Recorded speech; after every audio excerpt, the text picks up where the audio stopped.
Welcome back to the Reader's Corner here on Dreamers Defy. We are currently reading Vengeful by AJ Parnell. And if you've just stumbled onto this, the Reading Corner is where we take a book, we read through it chapter by chapter, sometimes a couple at a time, and we go all the way through it, have a good discussion as we go along. And today we are on chapter 16 of Vengeful by AJ Parnell. Now, there is a link in the description if you'd like to go get your very own copy. You can get it right there on Amazon. And there is also a link for all the other episodes if you have not seen them yet. And if you haven't seen them yet, go back to the introduction video, start there, work your way up to where we are now. We'll wait for you. It's okay. And then we will read chapter 16 together when you get here.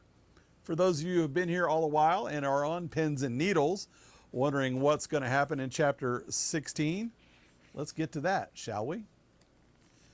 Vengeful, chapter 16, Tied in Knots.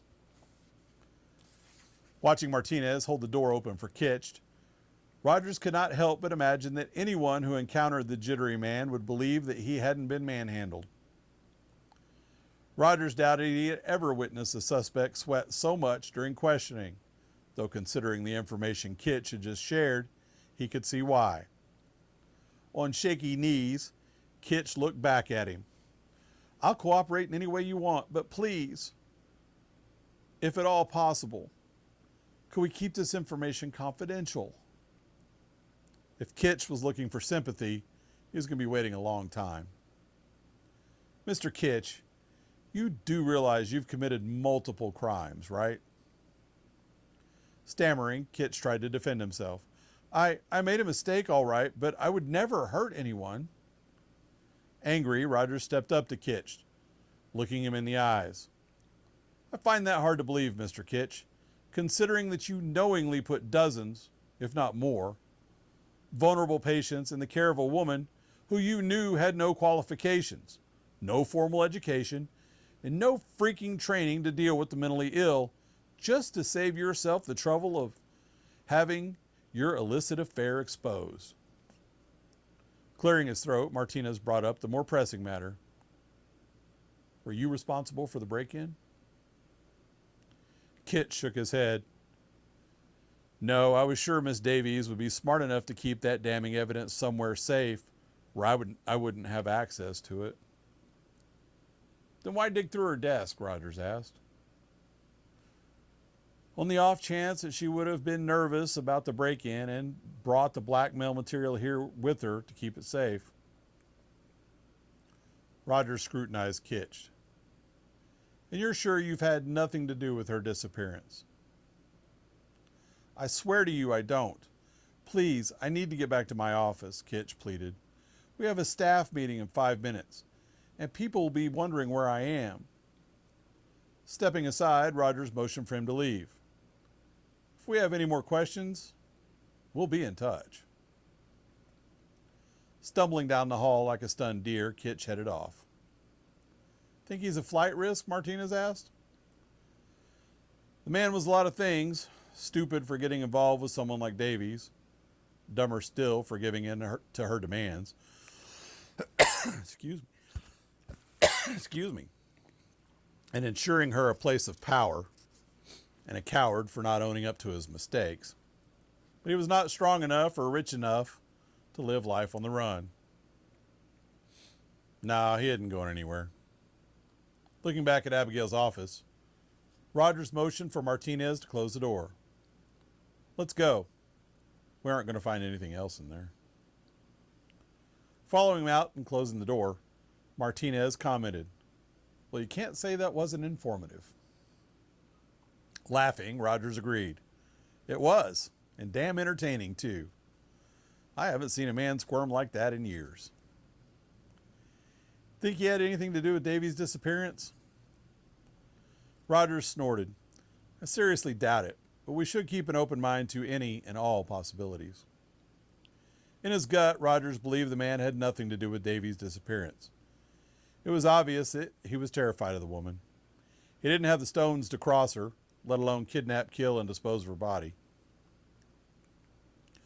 So Davies meets Kitch at a medical convention, seduces him into sex, records their tryst, then blackmails him into giving her this cushy job. The men made their way to the elevator, and Rogers hit the button for the lobby. Looks that way. Rogers knew these kinds of things happened all the time, but usually the blackmail was about money. Blackmailing for this kind of position, now that was different. Watching as the elevator numbers continued down, Martinez mulled it over. But why Kitched? Why this job in this town? Those questions were just a few troubling Rogers' mind. This woman obviously had a lot of experience in manipulating people. By getting to Kitch, she clearly knew how to get to people in power. People who could give her power over others and get her in a position where she could influence. Here at the enchantment facility, as a psychologist and part of the board, she had access to troubled politicians, police, and who knows who else placed in a position to trust her. Guess that's just one more thing we need to figure out. The elevator doors opened just as the thought occurred to Rogers. Wait, didn't Kitch say that Davies had a pretty heated conversation with one of her coworkers the day before she went missing? Martinez grabbed his notepad, flipped through the pages and nodded. Yeah, he did. It was with Dr. Tricia Sims. Seems Ms. Sims was pretty ticked that Davies had a patient recommitted after she had signed off on her being released back into her parents' care. After that, Sims made a request for a hearing with the board to discuss Davies' actions. Stepping out of the elevators, Rogers walked over to a sign listing the names of the doctors and the respective floors they were working on. Let's go see if Dr. Sims is available. Pointing to Sims' name on the board amidst the other names, Martinez asked, "Think Sims spooked Abigail?" Taking note of the location and floor Tricia Sims' office was on, Rogers concluded that it was indeed possible Abigail's run-in with Tricia had set things in motion, especially considering all they had uncovered today. With the break-in, the confrontation with the associate, and a nervous administrator ready to confess all with the slightest amount of pressure applied. Davies might have thought it best to skip town before things got too hot for her. Still, she would not have left her car, her expensive jewelry, or her artwork behind. Maybe, but let's not draw any conclusions just yet. I'd like to speak with Miss Sims and do a little more digging. Jumping back into the elevator first, Martinez held the door for Rogers. Rogers moseyed inside and hit the button for floor number 5. Oh, speaking of digging. Yeah? I called the station while you were finishing up with Kitch to check in with the forensics team on the DNA sample we took from Miss Davies' place. It also came back with no matches in our system. Interesting. That was proof that she had never been arrested for a felony as far as law enforcement was concerned. Excited, Martinez continued. Oh, it gets better. There are also no fingerprints or background checks that I can find on her. So that was another step in the hiring process that Kitch neglected to get done. The elevator dinged, announcing their stop. Stepping out, Rogers waited for Martinez. It's going to be tough to find her when we have no history, no fingerprints or DNA in our database, and what is starting to look like no known person who knows Abigail Davies before she showed up here in Albuquerque.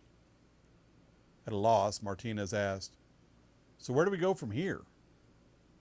That was a great question, one that Rogers had been up against before. And in those cases, he did what he was trained to do: follow the clues, the leads, and see where they took him. For now, we go talk to Sims, and we'll figure out where to go after that. Sounds good to me. Martinez led the way to Sims' office. As he trailed behind, Rogers' mind was racing back over all the information they had gathered so far and all the people they had talked to. And he could not help but keep coming back to Luke Bolton. He knew that the man was probably more of a victim than a perpetrator in regard to Miss Davies, but he also knew that Bolton had been through hell and back over the past year, had fancied himself in love with the woman, and she had, at least from his point of view, wrecked his world. That kind of betrayal, whether real or imagined, could cause even the strongest resolve to crack and break. Once they finished up here, Rogers was going to do a little more digging into Luke's past and see what he could come up with in regard to close associates, family, and friends. He would see what skeletons Bolton might have in his past, if for no other reason that it could help him put these nagging feelings to bed. And that ends chapter 16. Looks like Rogers is kind of on the trail to something. Something we're pretty sure Luke and Landon might not want him to figure out. Stay tuned as we get to chapter 17 soon. I would love to hear your thoughts on this so far, your theories, all of that good stuff. Drop them in the comments below and let's have a good discussion. In the meantime, we'll be back with chapter 17 real soon here on the Reading Corner on Dreamers Defy.